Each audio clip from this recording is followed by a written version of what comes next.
The Adventures of Tom Sawyer by Mark Twain. Chapter 16. First Pipes. I've Lost My Knife. After dinner, all the gang turned out to hunt for turtle eggs on the bar. They went about poking sticks into the sand, and when they found a soft place, they went down on their knees and dug with their hands.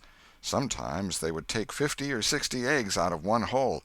They were perfectly round, white things, a trifle smaller than an English walnut. They had a famous fried egg feast that night, and another on Friday morning. After breakfast they went whooping and prancing out on the bar, and chased each other round and round, shedding clothes as they went, until they were naked, and then continued the frolic far away up the shoal water of the bar, against the stiff current, which latter tripped their legs from under them from time to time, and greatly increased the fun. And now and then they stooped in a group and splashed water in each other's faces with their palms, gradually approaching each other with averted faces to avoid the strangling sprays, and finally gripping and struggling till the best man ducked his neighbor, and then they all went under in a tangle of white legs and arms, and came up blowing, sputtering, laughing, and gasping for breath at one and the same time. When they were well exhausted, they would run out and sprawl on the dry, hot sand, and lie there and cover themselves up with it, and by break from the water again and go through the original performance once more.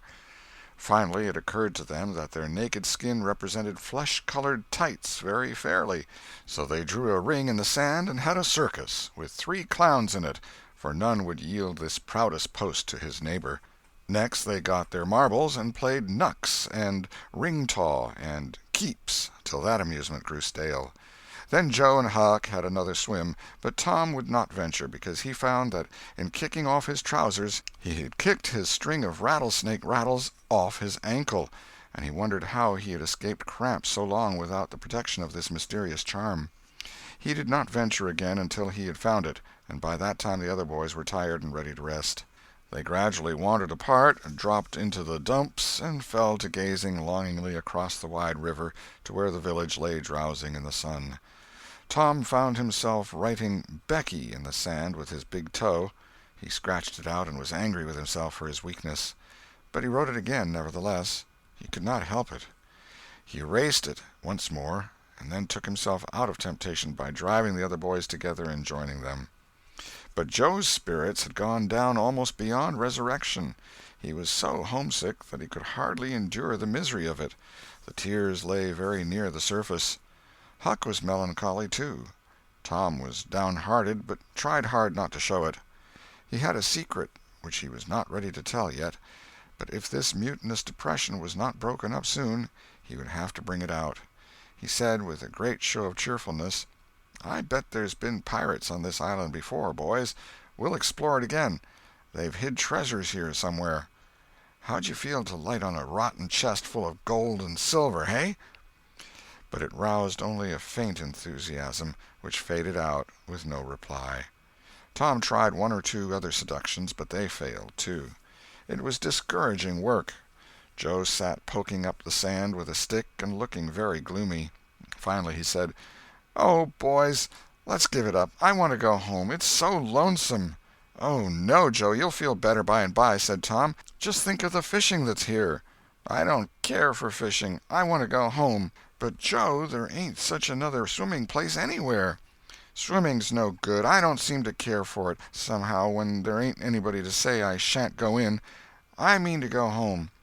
"Oh, shucks! Baby! You want to see your mother, I reckon." "Yes, I do want to see my mother, and you would too if you had one. I ain't any more baby than you are." Joe snuffled a little. "Well, we'll let the crybaby go home to his mother, won't we, Huck?" "Poor thing. Does it want to see its mother? And so it shall.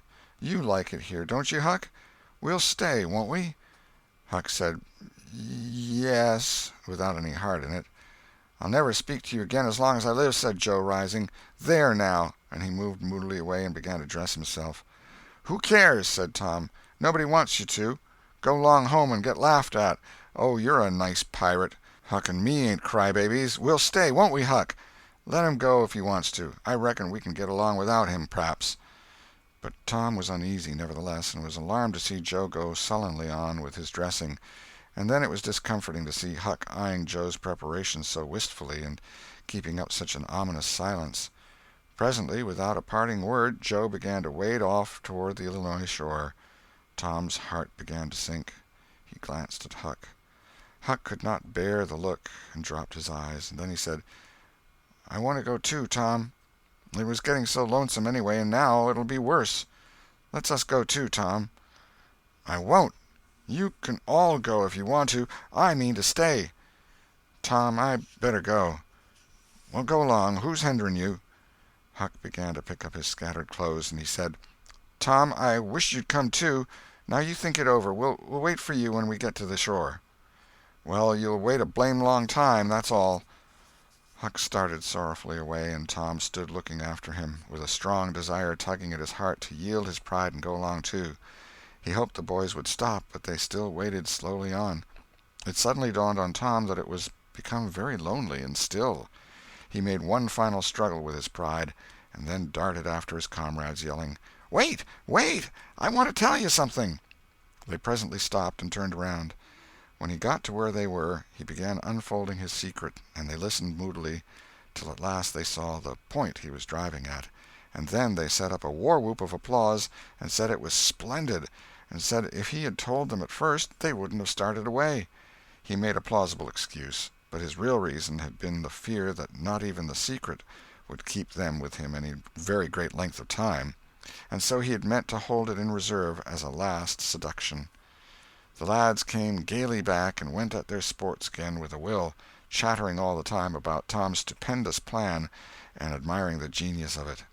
After a dainty egg and fish dinner, Tom said he wanted to learn to smoke now. Joe caught at the idea and said he would like to try too. So Huck made pipes and filled them. These novices had never smoked anything before but cigars made of grapevine, and they bit the tongue and were not considered manly anyway. Now they stretched themselves out on their elbows and began to puff, charily and with slender confidence. The smoke had an unpleasant taste, and they gagged a little, but Tom said, "Why, it's just as easy. If I'd 'a' knowed this was all, I'd 'a' learned long ago." "So would I," said Joe. "It's just nothing. Why, many a time I've looked at people smoking and thought, well, I wish I could do that, but I never thought I could," said Tom. "That's just the way with me, hain't it, Huck? You've heard me talk just that way, haven't you, Huck?" "I'll leave it to Huck if I haven't." "Yes, heaps of times," said Huck. "Well, I have too," said Tom. "Oh, hundreds of times. Once down by the slaughterhouse, don't you remember, Huck? Bob Tanner was there, and Johnny Miller and Jeff Thatcher when I said it. Don't you remember, Huck, about me saying that?" "Yes, that's so," said Huck. "That was the day after I lost a White Alley. No, 'twas the day before." "There, I told you so," said Tom. "Huck recollects it." "I believe I could smoke this pipe all day," said Joe. "I don't feel sick." "Neither do I," said Tom. "I could smoke it all day, but I bet you Jeff Thatcher couldn't." "Jeff Thatcher? Why, he'd keel over just with 2 draws. Just let him try it once. He'd see." "I bet he would. And Johnny Miller, I wish I could see Johnny Miller tackle it once." "Oh, don't I?" said Joe. "Why, I bet now Johnny Miller couldn't any more do this than nothing. Just one little snifter would fetch him." "'Deed it would, Joe. Say, I wish the boys could see us now." "So do I." "Say, boys, don't say anything about it, and sometime when they're around I'll come up to you and say, 'Joe, got a pipe? I want to smoke.' And you'll say, kind of careless-like, as if it warn't anything, you'll say, 'Yes, I got my old pipe, and another one, but my tobacco ain't very good.' And I'll say, 'Oh, that's all right, if it's strong enough.' And then you'll out with the pipes, and we'll light up just as calm, and then just see 'em look. By jings, that'll be gay, Tom. I wish it was now." "So do I. And when we tell 'em we learned when we was off pirating, won't they wish they'd been along?" "Oh, I reckon not. I'll just bet they will." So the talk ran on, but presently it began to flag a trifle and grow disjointed. The silences widened, the expectoration marvelously increased. Every pore inside the boys' cheeks became a spouting fountain. They could scarcely bail out the cellars under their tongues fast enough to prevent an inundation. Little overflowings down their throats occurred in spite of all they could do, and sudden retchings followed every time. Both boys were looking very pale and miserable now. Joe's pipe dropped from his nerveless fingers. Tom's followed. Both fountains were going furiously, and both pumps bailing with might and main. Joe said feebly, "I've lost my knife. I reckon I better go and find it." Tom said with quivering lips and halting utterance, "I'll help you. You go over that way and I'll hunt around by the spring. No, you needn't come, Huck. We can find it." So Huck sat down again and waited an hour. Then he found it lonesome and went to find his comrades. They were wide apart in the woods, both very pale, both fast asleep. But something informed him that if they had had any trouble, they'd got rid of it. They were not talkative at supper that night. They had a humble look, and when Huck prepared his pipe after the meal and was going to prepare theirs, they said no, they were not feeling very well. Something they ate at dinner had disagreed with them. About midnight Joe awoke and called the boys. There was a brooding oppressiveness in the air that seemed to bode something. The boys huddled themselves together and sought the friendly companionship of the fire, though the dull, dead heat of the breathless atmosphere was stifling. They sat still, intent and waiting. The solemn hush continued. Beyond the light of the fire everything was swallowed up in the blackness of darkness. Presently there came a quivering glow that vaguely revealed the foliage for a moment and then vanished. By and by another came, a little stronger. Then another. Then a faint moan came sighing through the branches of the forest, and the boys felt a fleeting breath upon their cheeks, and shuddered with the fancy that the spirit of the night had gone by. There was a pause. Now a weird flash turned night into day, and showed every little grass-blade, separate and distinct, and grew about their feet. And it showed 3 white startled faces, too. A deep peal of thunder went rolling and tumbling down the heavens, and lost itself in sullen rumblings in the distance. A sweep of chilly air passed by, rustling all the leaves and snowing the flaky ashes broadcast about the fire. Another fierce glare lit up the forest, and an instant crash followed that seemed to rend the tree-tops right over the boys' heads. They clung together in terror in the thick gloom that followed. A few big raindrops fell pattering upon the leaves. "Quick, boys, go for the tent!" exclaimed Tom. They sprang away, stumbling over the roots and among vines in the dark, no two plunging in the same direction. A furious blast roared through the trees, making everything sing as it went. One blinding flash after another, and the peal on peal of deafening thunder. And now a drenching rain poured down, and the rising hurricane drove it in sheets along the ground. The boys cried out to each other, but the roaring wind and the booming thunder blasts drowned their voices utterly. However, one by one they straggled in at last and took shelter under the tent, cold, scared, and streaming with water. But to have company in misery seemed something to be grateful for. They could not talk, the old sail flapped so furiously, even if the other noises would have allowed them. The tempest rose higher and higher, and presently the sail tore loose from its fastenings and went winging away on the blast. The boys seized each other's hands and fled, with many tumblings and bruises, to the shelter of a great oak tree that stood upon the river bank. Now the battle was at its highest. Under the ceaseless conflagration of lightning that flamed in the skies, everything below stood out in clean-cut and shadowless distinction. The bending trees, the billowy river, white with foam, the driving spray of spume flakes, the dim outlines of the high bluffs on the other side, glimpsed through the drifting cloud-rack and the slanting veil of rain. Every little while some giant tree yielded the fight and fell crashing through the younger growth, and the unflagging thunder-peals came now in ear-splitting explosive bursts, keen and sharp and unspeakably appalling. The storm culminated in one matchless effort that seemed likely to tear the island to pieces, burn it up, drown it to the tree-tops, and blow it away, and deafen every creature in it all at once at the same moment. It was a wild night for homeless young heads to be out in. But at last the battle was done, and the forces retired with weaker and weaker threatenings and grumblings, and peace resumed her sway. The boys went back to camp, a good deal awed, but they found there was still something to be thankful for, because the great sycamore, the shelter of their beds, was a ruin now, blasted by the lightnings, and they were not under it when the catastrophe happened. Everything in camp was drenched, the campfire as well, for they were but heedless lads, like their generation, and had made no provision against rain. Here was matter for dismay, for they were soaked through and chilled. They were eloquent in their distress, but they presently discovered that the fire had eaten so far up under the great log it had been built against, where it curved upward and separated itself from the ground, that a handbreadth or so of it had escaped wetting. So they patiently wrought until, with shreds and bark gathered from undersides of sheltered logs, they coaxed the fire to burn again. Then they piled on great dead boughs till they had a roaring furnace, and were glad-hearted once more. They dried their boiled ham and had a feast, and after that they sat by the fire and expanded and glorified their midnight adventure until morning, for there was not a dry spot to sleep on anywhere around. As the sun began to steal in upon the boys, drowsiness came over them, and they went out on the sandbar and lay down to sleep. They got scorched out by and by, and drearily set about getting breakfast.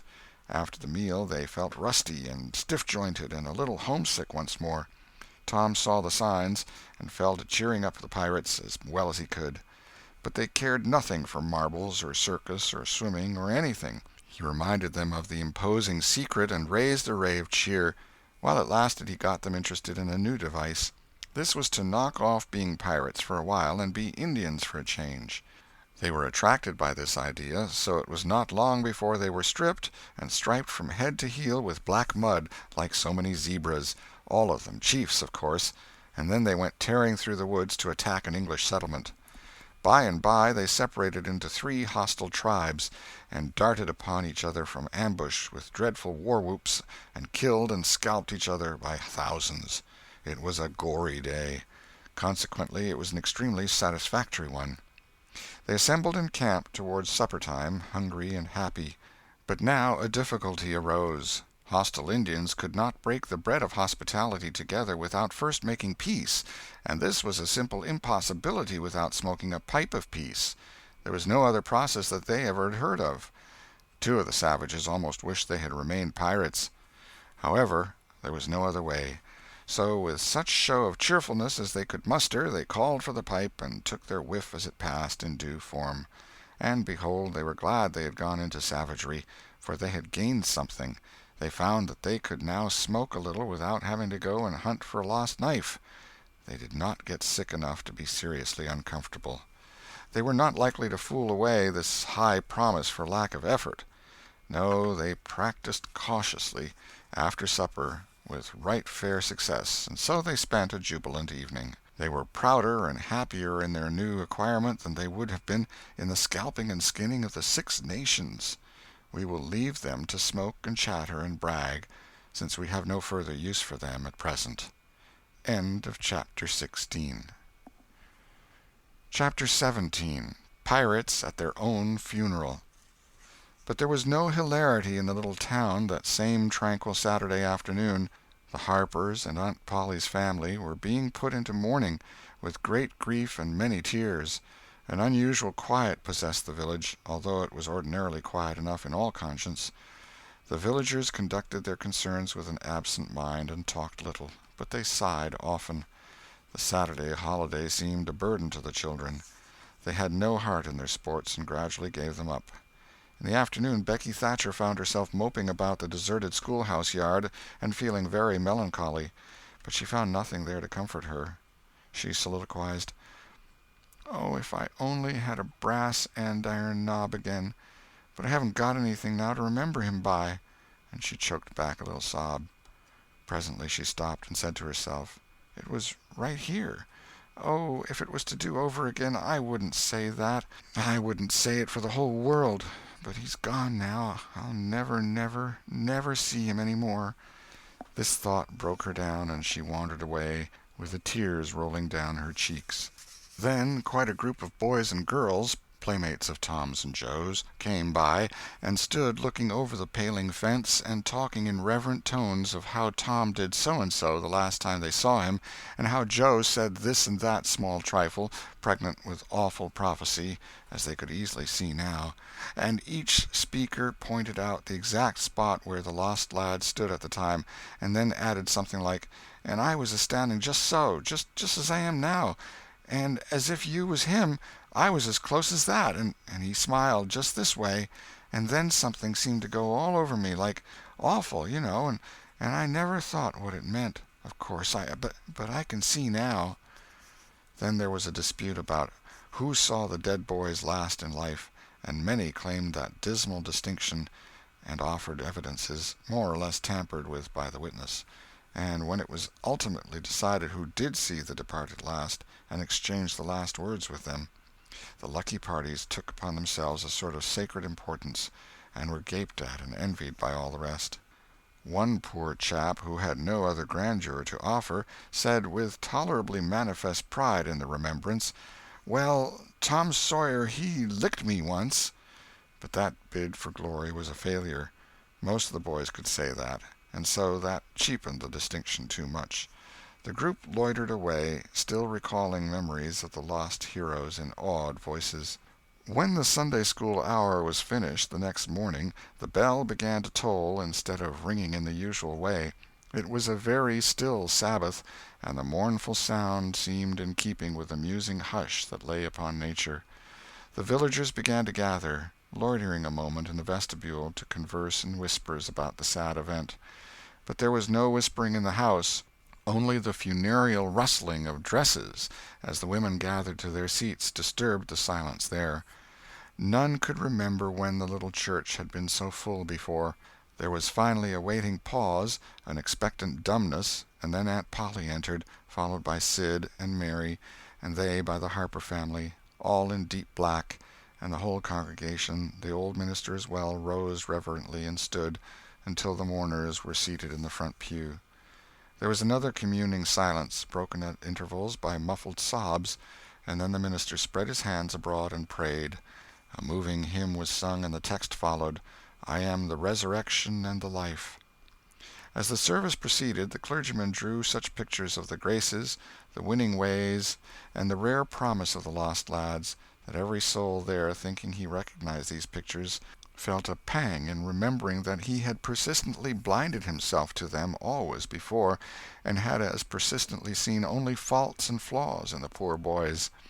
The minister related many a touching incident in the lives of the departed, too, which illustrated their sweet, generous natures, and the people could easily see now how noble and beautiful those episodes were, and remembered with grief that at the time they occurred they had seemed rank rascalities, well deserving of the cowhide. The congregation became more and more moved as the pathetic tale went on, till at last the whole company broke down and joined the weeping mourners in a chorus of anguished sobs, the preacher himself giving way to his feelings and crying in the pulpit. There was a rustle in the gallery which nobody noticed. A moment later the church door creaked. The minister raised his streaming eyes above his handkerchief and stood transfixed. First one, and another pair of eyes followed the minister's, and then almost with one impulse the congregation rose and stared while the three dead boys came marching up the aisle, Tom in the lead, Joe next, and Huck, a ruin of drooping rags, sneaking sheepishly in the rear. They had been hid in the unused gallery, listening to their own funeral sermon. Aunt Polly, Mary, and the Harpers threw themselves upon their restored ones, smothered them with kisses, and poured out thanksgivings, while poor Huck stood abashed and uncomfortable, not knowing exactly what to do or where to hide from so many unwelcoming eyes. He wavered and started to slink away, but Tom seized him and said, "Aunt Polly, it ain't fair. Somebody's got to be glad to see Huck."